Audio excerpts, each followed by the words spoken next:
थोड़ा सा होल्ड कर रहे हैं। कहाँ बोल रहे थे? तो क्या बोले? ठीक है, ठीक है, ठीक है, ऐसे ही। आज का दिन हमको चरणों में बैठ के सोचने का दिन है।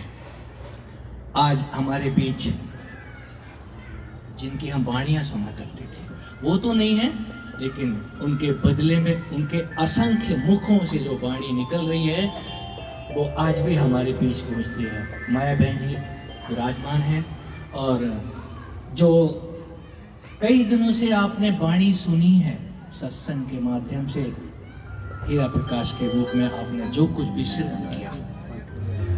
सब लोग तो कुंभ में नहीं जा पाए, लेकिन इस कुंभ के अंदर जिसने स्नान किया है, जितने दिन भी रह करके आप लोगों ने स्नान किया है, ये कुंभ स्नान से कम नहीं है। और जिसने भी इस कुंभ में स्नान करने का मजा लिया है, उस अमृत तत्व को कितने लोगों ने अनुभव किया होगा? जो भी पूरी श्रद्धा से यहाँ बैठा है तो गुरु महाराज की कृपा अपने आप बरसती है, बरसानी नहीं पड़ती। संत अपने आप में कुंभ होते हैं अमृत का, और वो कुंभ जब साक्षात प्रकट हो या उनकी वाणी कहीं नहीं जाती, जब वो वाणी उनकी कोई उनका योग्य शिष्य या कहें कि कोई सार्थक वक्ता जो उसको आत्मसात कर चुका है और उसका मर्म खोल खोल के बताता है, जब मर्म हम समझाते हैं कौन? जो मंचासीन, जिसको हम संत कहते हैं। संत का मतलब क्या है? जिसने उस परम सत्य को जान लिया है वो संत होता है। और संत अपने आप में अमृत का कुंभ होते हैं। उनके मुंह से जो भी निकलता है अमृत निकलता है, अमृत वचन निकलते हैं। इसीलिए हमने वचनों को प्रवचन कहा है। उन प्रवचनों के सहारे आप लोगों ने जो भी अमृत पान किया उसका असर आप सब पे दिखाई देता है। ये भीड़ यूं ही नहीं इकट्ठा हो जाती है, और जब इकट्ठा होती है तो किस लिए? कोई ना कोई आपके बीच में उठ करके उस अमृत से भरे हुए वचनों को बोलना शुरू करता है। जब जब हम उन वचनों को सुनते हैं तो हमें किसकी याद आती है? किसी ने ये वचन कहे थे।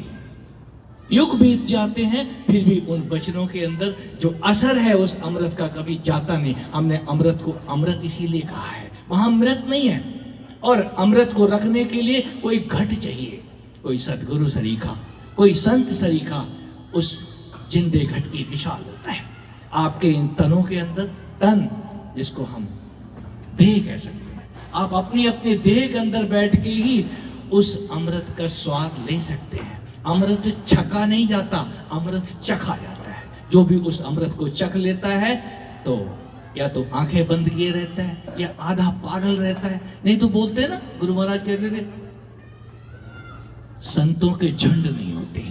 वास्तव में संतों के झुंड नहीं होते। संत इक्का दुक्का, बहुत बहुत दो चार यदा कदा किसी सत्संग में इकट्ठा होते हैं, दिखाई देते हैं। इसीलिए हमने संतों को ऊंचे पे बिठाया है, और बिठाया जाना ही चाहिए। क्यों? ऊंचे से दर्शन मात्र भी हो जाए तो वो अमृत छलकता हुआ दिखाई देता है। हम संतों का दर्शन करके आ रहे हैं, और जो इस दरबार से जुड़ा हुआ है यहाँ तो उस कहने की जरूरत ही नहीं है। जो हाजिरी लगाते हैं यहाँ पे आकर के, अपने आप ही लबालब भरे भरे चारों तरफ डोलते हुए नजर आते हैं। उनके चलने में, उनके बोलने में, उनकी वाणी में, उनके आचार में, सब कुछ उनके गुरुओं का दिया हुआ प्रसाद दिखाई देता है। आज का दिन, ये पावन पर्व हम यादगार के तौर पे मनाते हैं, और इसी के साथ मैं अपनी वाणी का विराम देता हूं। आप लोगों को इस अमृत में बेला की और जहां उपस्थिति जो दर्ज करा रहे हैं उसके लिए भी मैं समझता हूं सत्संग का मतलब ये है। सत्संग का मतलब है आप आए हो तो कम से कम कुछ तो आपके अंदर उस सत्य का असर जाना चाहिए। लौट के जा रहे हो तो कम से कम कोई पूछेगा कहां से आए हो? सत्संग से आए हैं। आपकी चाल में तो पता नहीं चल रहा है कि आप सत्संग से आए हो। सत्संग से आए हुए व्यक्ति का चेहरा बदल जाता है। खाने से चेहरा नहीं बदलता, सुनने से बदलता है। जब वो अमृत अंदर उतरता है ना तो छलक छलक के चलता है, वो छलकाता फिरता है। मैं कुछ लेके आया हूँ वहां से, वो सुनाता फिरता है किसने क्या कहा।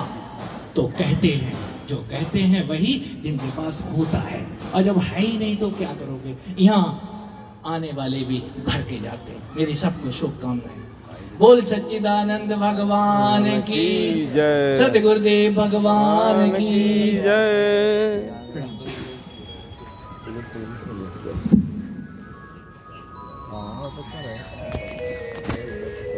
बोलो।